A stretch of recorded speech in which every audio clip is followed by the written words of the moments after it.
Hello दोस्तों, कैसे हैं आप सभी। मैं मनदीप स्वागत करता हूं आपका हमारे YouTube channel study with Mandeep में।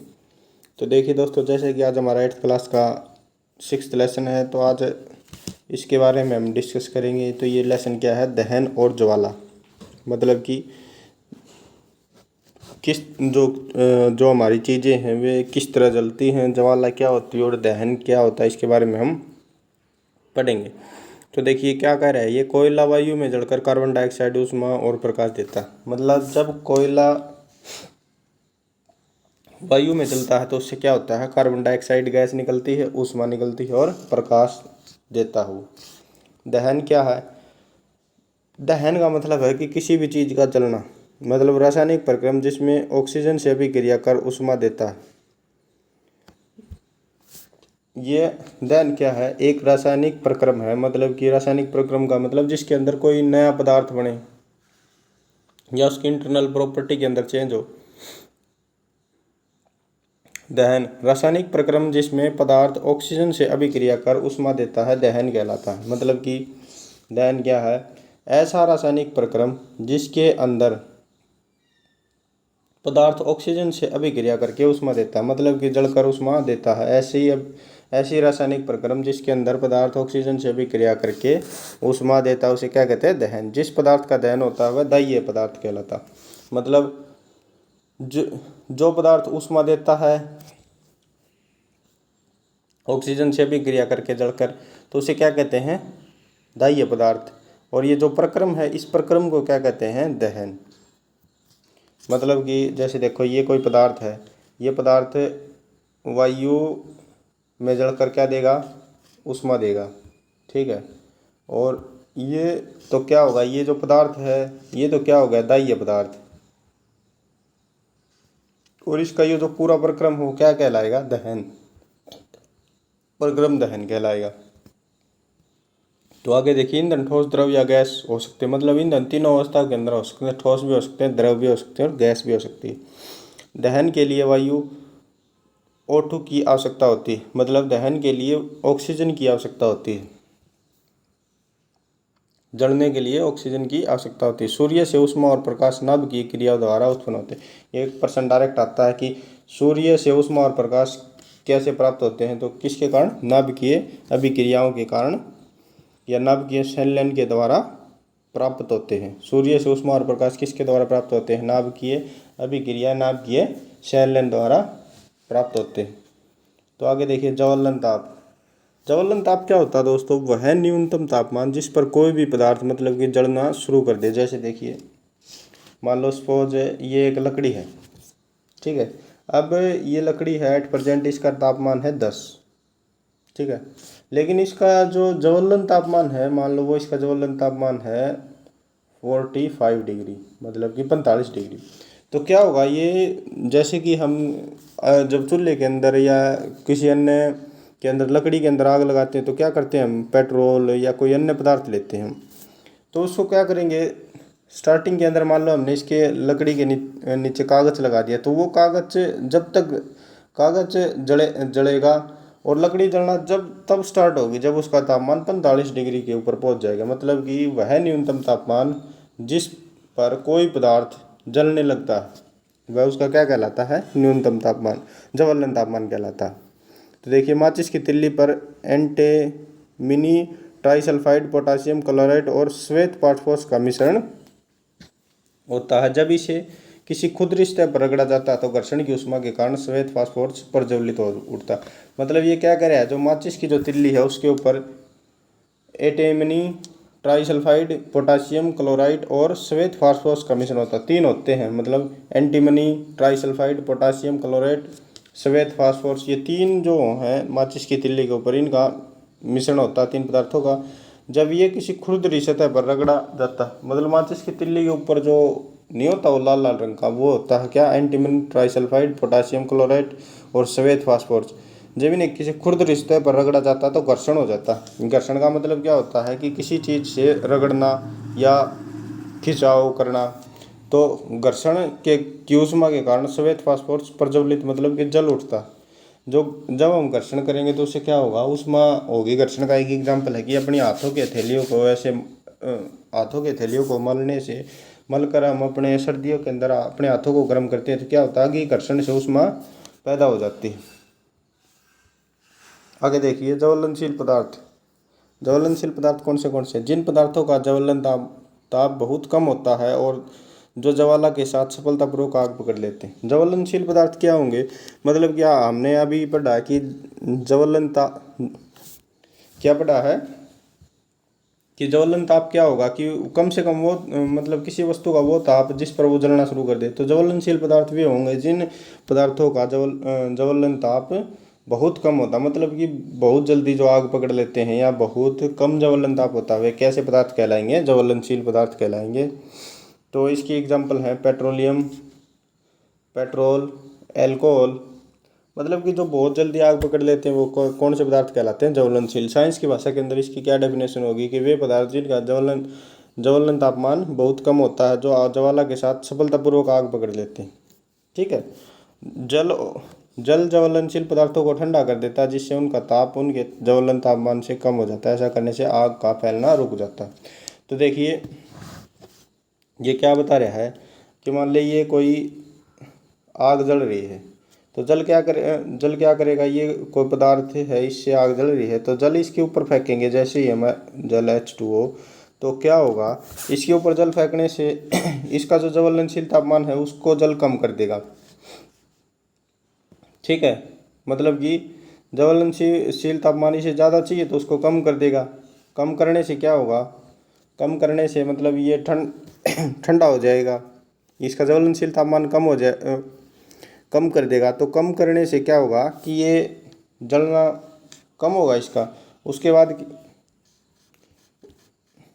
बाद क्या होगा, तापमान कम हो गया ज्वलनशील पानी की वजह से, H2O की वजह से। उसके बाद क्या होगा कि जब H2O इसके ऊपर डाला गया जलती हुई आग के कारण तो ये जलवाष्प का रूप ले लेगा, छोटी छोटी बूंदों का, और आग को चारों तरफ से घेर लेगा। तो ऑक्सीजन की पूर्ति नहीं होने देगा आग के चारों तरफ से, मतलब कि आग के चारों ओर ऑक्सीजन नहीं आएगी। तो ऑक्सीजन नहीं आएगी तो इससे क्या होगा कि आग जलना बंद हो जाएगी, क्योंकि आग जलने के लिए ऑक्सीजन का भी ज़रूरी है। तो इस प्रकार पानी से आग बुझ जाती है। आगे देखिए CO2 सबसे अच्छा अग्निशामक है। ऑक्सीजन से भारी होने के कारण CO2 आग को कंबल की तरह लपेट लेता है। इससे ईंधन और O2 के बीच संपर्क टूट जाता है, अतः आग पर नियंत्रण पा लेता है। तो ये देखिए ऑक्सीजन का भी क्या बता रहा है, जैसे मान लो सपोज ये कोई पदार्थ जल रहा है, ठीक है, कार्बन डाइऑक्साइड का। कार्बन डाइऑक्साइड क्या होता है कि ऑक्सीजन से भारी होती है, तो ये आग के चारों ओर जैसे कार्बन डाइऑक्साइड छिड़केंगे आग के चारों ओर कंबल का रूप ले लेगी, मतलब आग के चारों ओर फैल जाएगी। तो इस साइड है मतलब ऑक्सीजन, ये होगी CO2 की एक परत, मतलब आग के चारों ओर CO2 फैल गई।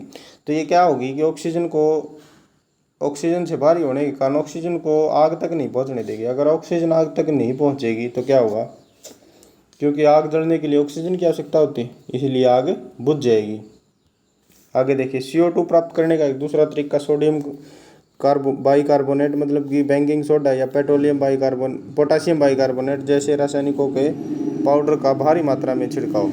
मतलब कि हमें मान लो कि हमारे पास गैस उपलब्ध नहीं है और आग लग रही, तो हम किसका छिड़काव कर सकते हैं, सोडियम बाइकार्बोनेट, बेकिंग सोडा या पोटासियम बाइकार्बोनेट जैसे रसायनों का प्रयोग करके भी कार्बन डाइऑक्साइड उत्पन्न कर सकते हैं। तीव्र दहन का मतलब यह है कि दोस्तों जब आग तेजी से लगती है और उसमें प्रकाश उत्पन्न करती है।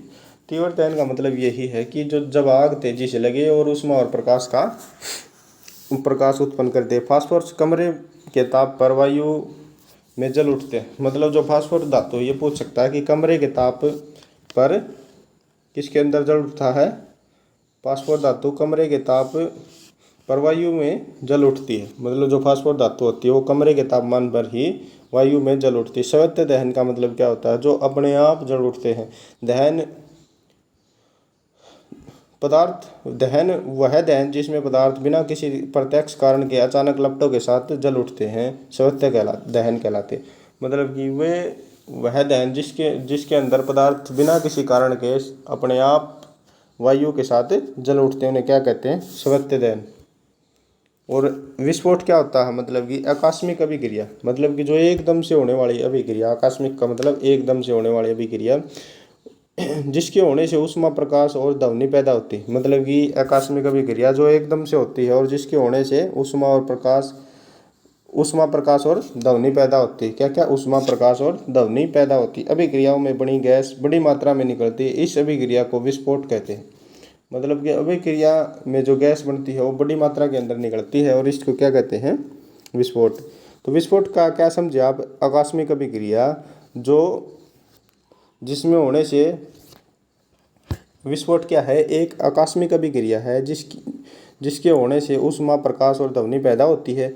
अभिक्रिया में बड़ी गैस बड़ी मात्रा में निकलती है, इस अभिक्रिया को विस्फोट कहते हैं। दहन पदार्थ के समय जो पदार्थ वाष्पित होते हैं वे ज्वाला का निर्माण करते हैं। मतलब दहन पदार्थ के समय जो पदार्थ वाष्पित होते हैं वे ज्वाला का निर्माण करते हैं।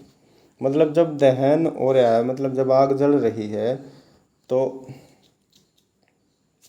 जो पदार्थ मतलब कि ये कोई पदार्थ जल रहा है तो ये आग है, जो पदार्थ इसके अंदर से जल कर वाष्पित होंगे वे क्या करेंगे? वे ज्वाला का रूप निर्माण करते हैं।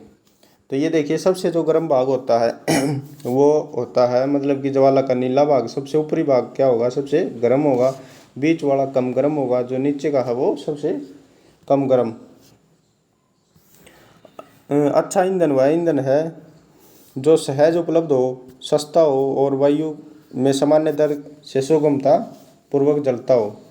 मतलब कि जो अच्छा ईंधन की क्या डेफिनेशन है? सस्ता हो, आसानी से उपलब्ध हो और वायु में आसानी से जल उठे, अधिक मात्रा में ऊष्मा उत्पन्न करता हो, यह जलने के उपरांत कोई अनवांछनीय पदार्थ उत्पन्न नहीं करता हो। सस्ता हो, देखो क्या क्या होना चाहिए? सस्ता हो, अच्छा आसानी से उपलब्ध हो, सफलतापूर्वक जल जाए, अधिक ऊष्मा उत्पन्न करे और जलने के उपरांत कोई भी हानिकारक पदार्थ न छोड़ दे। सामान्य ऐसा कोई भी ईंधन नहीं जिसे आदर्श ईंधन माना जा सके। मतलब ये ऐसा कोई ईंधन नहीं अब तक की जिसे आदर्श ईंधन का दर्जा दिया जा सके, जिसके अंदर सभी गुण। ऊष्मीय मान क्या है? मतलब ऊष्मीय मान का मतलब है कि मान लो ये कोई पदार्थ है, 1 किलो है ये, मान लो 1 किलो लकड़ी है। 1 किलो लकड़ी का जो पूरा दहन हो जाएगा, मतलब ये पूरी जब 1 किलो लकड़ी जल जाएगी, इससे कितनी ऊष्मा पैदा हुई? मतलब मान लो इससे 10 किलो जूल ऊष्मा, ये तो ज़्यादा होगी, 10 किलो जूल ऊष्मा पैदा हुई तो क्या होगा? मान लो 1 किलो लकड़ी है, 1 किलो लकड़ी के जलने से जितनी ऊष्मा पैदा होगी उसको क्या कहेंगे? उस ईंधन का ऊष्मीयमान। मतलब कि 1 किलो ईंधन के जलने से कितनी ऊष्मा पैदा होती है उसे उसका क्या कहते हैं? ऊष्मीयमान कहते हैं। ठीक है। ईंधन के ऊष्मीयमान को किलो जूल प्रति किलोग्राम मात्रक द्वारा प्रदर्शित किया जाता है। मतलब ये क्या कह रहा है कि जो ईंधन का जो ऊष्मीयमान क्या होगा? मतलब कि 1 किलो ईंधन को के जलने से कितनी ऊष्मा पैदा होगी, वो तो उसका ऊष्मीयमान हो गया। और इसका जो मात्रक है वो क्या है? किलो जूल प्रति किलोग्राम। मतलब कितनी 1 किलोग्राम के जलने पर कितनी ऊष्मा पैदा हुई, वो इसका क्या होगा? किलो जूल प्रति किलोग्राम इसका मात्रक होगा। ये डायरेक्ट पूछ सकता है दोस्तों। ईंधन के दहन से हानिकारक उत्पाद प्राप्त होते हैं, तो हम पढ़ेंगे लकड़ी, कोयले और पेट्रोल जैसे कार्बन ईंधन बिना जले कार्बन कण छोड़ते। मतलब कि जो लकड़ी, पेट्रोल जैसे जो ईंधन है ये बिना जले कार्बन कण छोड़ते हैं। ये सूक्ष्म कण खतरनाक प्रदूषक होते हैं जो दमा जैसे श्वास रोग उत्पन्न करते हैं। इन ईंधनों का पूर्ण दहन कार्बन मोनोऑक्साइड गैस, मतलब कि जो ये ईंधन होते हैं पेट्रोलियम वगैरह के, ये जब मतलब पूरी तरह से नहीं जल पाते तो ये क्या करते हैं? कार्बन मोनोऑक्साइड गैस उत्पन्न करते हैं। ठीक है। जो अत्यंत विषैली होती है। बंद कमरे में कोयला जलाना खतरनाक होता है। उत्पन्न कार्बन मोनोऑक्साइड गैस से कमरे में सो रहे व्यक्तियों की मृत्यु हो सकती है। मतलब ये क्या कह रहा है कि इन ईंधनों का, मतलब कि जब ईंधन होते हैं, जो पेट्रोलियम हो गया, लकड़ी होगी या कोयला हो गया, जो इसके क्या होगा? इसका पूर्ण जब दहन होगा ये पूरी तरह नहीं जल पाएगा तो इससे क्या होगा? कार्बन मोनोऑक्साइड गैस उत्पन्न होगी जो जहरीली गैस होती है। अगर कोई व्यक्ति कमरे के अंदर सो रहा है तो उसका कार्बन मोनोऑक्साइड, मतलब कि कोयला जलाकर अगर कोई व्यक्ति बंद कमरे के अंदर सो रहा है तो उसका कार्बन मोनोऑक्साइड के कारण दम घुटकर मृत्यु हो सकती है।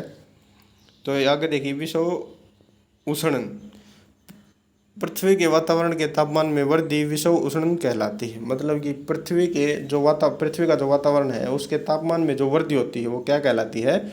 विषुव उष्णन कहलाती है। वायु में CO2 गैस की अधिक मात्रा संभवतः विषुव उष्णन का कारण बनती है। विषुव उष्णन का क्या मतलब होता है कि प्रकृति के जो वातावरण है, हमारी जो धरती का जो वातावरण है उसके अंदर तापमान की वृद्धि ही क्या कहलाएगी?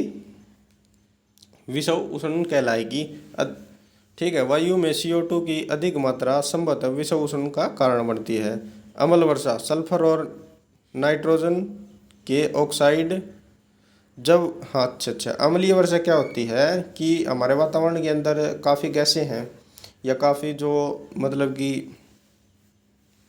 प्रदूषण, जो ये हमारे जो ईंधन जलते हैं इनके बिना मतलब पूर्ण दहन के कारण बहुत सारी गैसें वातावरण के अंदर फैली हुई हैं। तो क्या होगा जब सल्फर और नाइट्रोजन के ऑक्साइड वर्षा के साथ, मतलब वर्षा का जो जल है उसके साथ मिलकर पृथ्वी पर वर्षा के साथ गिरते हैं तो उसे क्या कहते हैं? अम्लीय वर्षा। मतलब कि जो ये जहरीले जो हानिकारक जो ऑक्साइड हैं जब ये मिलकर पृथ्वी पर गिरते हैं वर्षा के साथ नाइट्रोजन और सल्फर के ऑक्साइड, तो इन्हें क्या कहते हैं? अम्लीय वर्षा। तो देखिए दोस्तों, ये था आज का हमारा 6th लेसन दहन और ज्वाला। तो लगातार हमारे यूट्यूब चैनल से जुड़े रहने के लिए और NCERT साइंस पढ़ने के लिए लगातार हमारे यूट्यूब चैनल को सब्सक्राइब कीजिए और अपने दोस्तों के साथ शेयर कीजिए ताकि हमारा मनोबल बढ़ता रहे। जय हिंद, जय भारत दोस्तों।